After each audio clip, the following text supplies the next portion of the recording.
પરસોત્તમભાઈ રૂપાલા દ્વારા રાજપૂત સમાજ અંગે કરવામાં આવેલી વિવાદિત ટિપ્પણીને લઈને કરણી સેના અને ભાવનગર રાજપૂત સમાજ દ્વારા કલેક્ટરશ્રીને આવેદનપત્ર પાઠવવામાં આવ્યું। રાજકોટ લોકસભાના ઉમેદવાર પરસોત્તમભાઈ રૂપાલા દ્વારા રાજપૂત સમાજ ઉપર કરવામાં આવેલા વિવાદિત ટિપ્પણીને લઈને સમગ્ર રાજપૂત સમાજમાં ભારે રોષની લાગણી જોવા મળી છે। ત્યારે આજે ભાવનગર કરણી સેના દ્વારા પરસોત્તમભાઈ રૂપાલા દ્વારા આપવામાં આવેલા આ વિવાદિત ટિપ્પણીના વિરોધમાં કલેક્ટરશ્રીને આવેદનપત્ર પાઠવી તેમને ગુજરાતના એક પણ લોકસભા ઉમેદવાર તરીકે જાહેર ન કરવામાં આવે તે માટે આવેદનપત્ર પાઠવવામાં આવ્યું હતું, જેને લઈને નવાપરા દરબાર બોર્ડિંગ ખાતે બહોળી સંખ્યામાં કરણી સેના અને રાજપૂત સમાજના ભાઈઓ બહેનો અને વડીલો ઉપસ્થિત રહ્યા હતા અને ત્યાંથી પગપાળા કલેક્ટરશ્રીને આવેદનપત્ર પાઠવવા પહોંચ્યા હતા, જેમાં હજારોની સંખ્યામાં રાજપૂત સમાજના ભાઈઓ બહેનો ઉપસ્થિત રહ્યા હતા।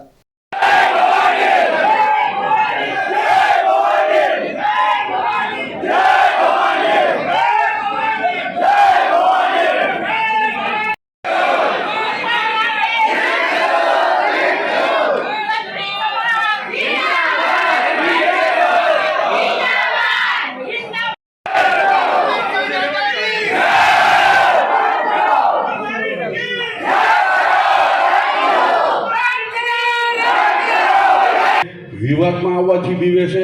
ખરા ભાજપથી એટલા બધા બીવો છો કાં?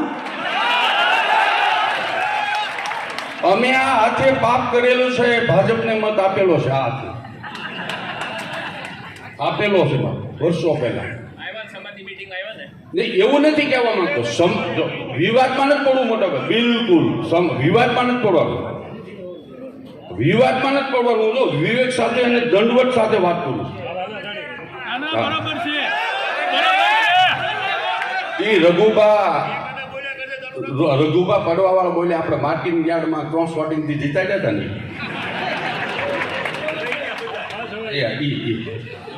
તમે કીધું એટલે નતો બાકી મારે વિવાદમાં નથી પડવું। એક ટૂંકી નોટિસના કારણે આપ જો આટલી મોટી સંખ્યામાં ભેગા થઈ રહ્યા હોય તો ગોહિલવાડ અને ગોહિલવાડમાં વસતા તમામ રાજપૂત ક્ષત્રિયોની 100% સાથી ગજગજ થાય એમાં સવાલ નથી। ઘણી વખત હું પોતે પણ વાતો કરું છું કે રાજપૂત સમાજમાં એકતા નથી, 5 આગળ જાય તો 25 ટાંટિયા ખેંચે છે, પરંતુ આજનું કારણ એટલા માટે છે જ્યારે રાજપૂત સમાજની અંદર જ્યારે ભીડ પડી છે ને ત્યારે રાજપૂત સમાજ એક બનીને સામે આવ્યો છે ને એવો કોઈ પણ સમાજ ક્યારે આવી શક્યો નથી। આ જ આપણી તાકાત છે। આપણે ઘણીવાર બહાર રહીને વાતો કરતા હોઈશું, પણ જ્યારે આપણી આન બાન અને શાન ઉપર જ્યારે ઘા થાય છે ને ત્યારે સમાજ હંમેશા એક થઈ રહ્યો છે। સામે લાખોની મેદની હોય, અહીંયા 20,000ની મેદની હોય, છતાં પણ એક સામે 10 કે 5 માથા હોય ને તો લડ્યા છે। એ આ સમાજ છે, એ સમાજ છે, એટલા માટે એને વંદન છે। અહીંથી ઘણી બધી વાતો થઈ, મારે તમામ વાતોમાં હું મારું શું હું ડૉક્ટર શોભનાબા મહાવીરસિંહ જાડેજા। શોભનાબા, ખાસ કરીને ગુજરાત સહિત દેશભરની જે રાજપૂતાણીઓ છે તેણે એક અનેરું બલિદાન આપ્યું છે આ દેશ માટે, અને ખાસ કરીને જ્યારે રોટી ને બેટીના વ્યવહાર વિશેની વાત, જ્યારે નિમ્ન કક્ષાની આવી વાત થતી હોય, મહિલા મંડળ શું કહે છે આખું ક્ષત્રિય સમાજ? અમારો ક્ષત્રિય સમાજ, અમારો રાજપૂત સમાજ એવો સમાજ છે, ખાલી અમારા બેન દીકરીઓ નહીં, બીજા સમાજની બેન દીકરીઓ સામે પણ જો કોઈ આંગળી ચીંધે ને તો એની આંગળી કાપી નાખે, અને કંઈ બોલે બકવાસ કરે તો એની જીભ કાપી નાખે, એવો અમારો ઇતિહાસ છે। બરાબર સાંભળજો હો।